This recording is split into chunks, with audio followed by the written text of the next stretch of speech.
Alhamdulillah wassalatu wassalamu ala rasulillah wa ala alihi wa sahbihi wa man ihtada bihuda amma ba'd. Certains de nos frères salafiyin ont été imprégnés d'une shubha khatira, qui est de considérer haram les drapeaux même s'il s'agit de drapeaux de pays musulmans, sous prétexte que ces pays ne jugent pas par la charia. Et pour être franc, je ne sais pas si cette ambiguïté est répandue dans beaucoup de pays, mais en tout cas elle est répandue en Algérie. Walil asaf. Au point que dans certains groupes sur les réseaux sociaux, on supprime ton message ou ton annonce s'ils contiennent un drapeau de l'Algérie, du Maroc, de l'Égypte ou de la Tunisie par exemple. Et le problème, c'est que ces frères se basent sur des fatawas.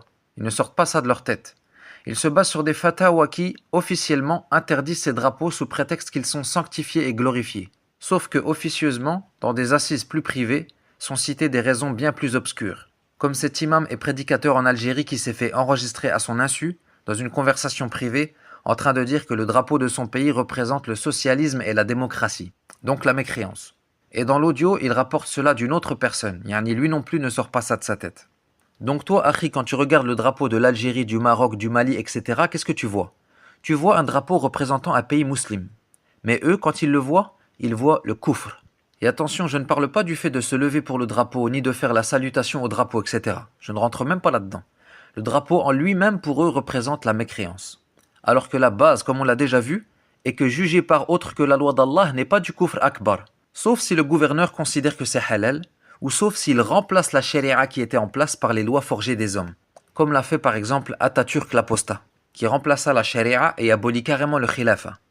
Donc, j'ai questionné le cheikh Ahmed As-Subay'i, qui fait partie des mashaykh d'Al-Nahj al-Wadih, dont font partie entre autres le cheikh Khalid Abdurrahman al-Misri, le cheikh Ahmed Bazmoul, le cheikh Adil Mansour et d'autres, hafidhahumullah, et que je vous recommande dans les questions de Manhaj.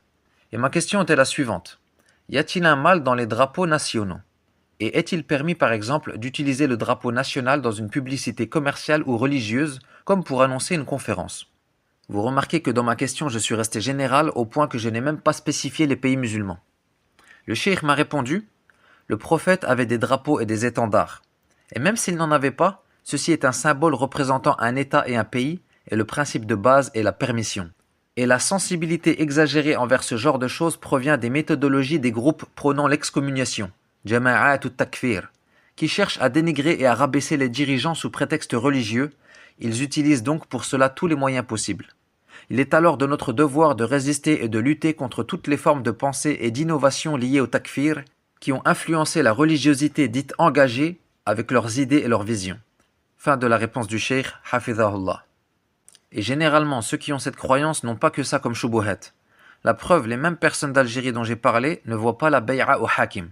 Ils ne prêtent pas allégeance au gouverneur qui ne juge pas par la sharia alors que ceci est une bid'a comme je l'ai déjà expliqué en détail dans une vidéo précédente. Et quiconque meurt sans avoir prêté d'allégeance est certes mort à la manière de l'époque de la jahiliya comme l'a dit le prophète sallallahu alayhi wa sallam dans Sahih Muslim. Et al-ajib à ce sujet est que même certains takfiriyoun répliquèrent aux extrémistes d'entre eux sur cette mas'ala. Yani tu trouves des takfiriyoun qui ont fait des redoud à Daesh sur le fait qu'ils rendaient tous les drapeaux haram, sauf le leur évidemment, et rendaient même les gens mécréants à cause de ça. Al-Sheikh Raslan, il y a 10 ans, lorsqu'il fit l'explication du livre Al-Qissatul Kamila li Khawarij Asrina du Sheikh Ibrahim al-Muhaymid hafidhahullah, dit en parlant du takfiri Abu Muhammad al-Maqdisi, il fit le takfir pour des choses qui feraient rire les vieilles femmes et même les déprimer. Parmi elles, par exemple, brandir les drapeaux de pays. Il, yani Abu Muhammad al-Maqdisi, considéra cela comme un acte de mécréance. Il dit dans sa fatwa en parlant des drapeaux, ils sont un signe manifeste d'allégeance, de soutien et de soumission au tarout dépravé et à son gouvernement, ainsi qu'une démonstration d'adhésion à la religion du gouvernement.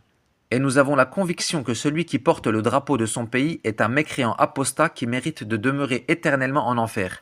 Fin de sa parole. Le cheikh Ibrahim al-Muhaymid hafidhahullah a dit dans un tweet en parlant de la fatwa d'Abi Muhammad al-Maqdisi, Al-Ajdad kaffaru bil-ma'siyah wal-ahfad bil-mubahat. Les anciens, yani al-Khawarij, faisaient le takfir pour des péchés, tandis que leurs successeurs font le takfir pour des choses permises. Wallahu al-musta'an. Un des savants du Yémen fut questionné sur ce sujet il y a une dizaine d'années. Il répondit qu'il est permis aux pays musulmans de prendre un drapeau par lequel on les reconnaîtra, tant qu'il n'y a pas dessus d'étoiles de juifs par exemple, ni de choses prônant l'athéisme ou le kufr. Également le cheikh Ali Rida de Médine ainsi que le cheikh Fawaz al-Iwadi de Nahj al-Wadih, hafidhahumallah, me répondirent que cela est permis. Et tu trouves l'utilisation de drapeaux dans de nombreux sites ou chaînes officielles de savants et chouyours reconnus, comme Al-Sheikh Raslan, Al-Sheikh Khalid Uthman et d'autres, sans parler de ceux d'Arabie Saoudite évidemment. Wa subhanaka Allahumma wa bihamdik, ashhadu an la ilaha illa ant, astaghfiruka wa atubu ilayk, wa sallallahu ala nabiyyina Muhammadin wa ala alihi wa sahbihi ajma'in.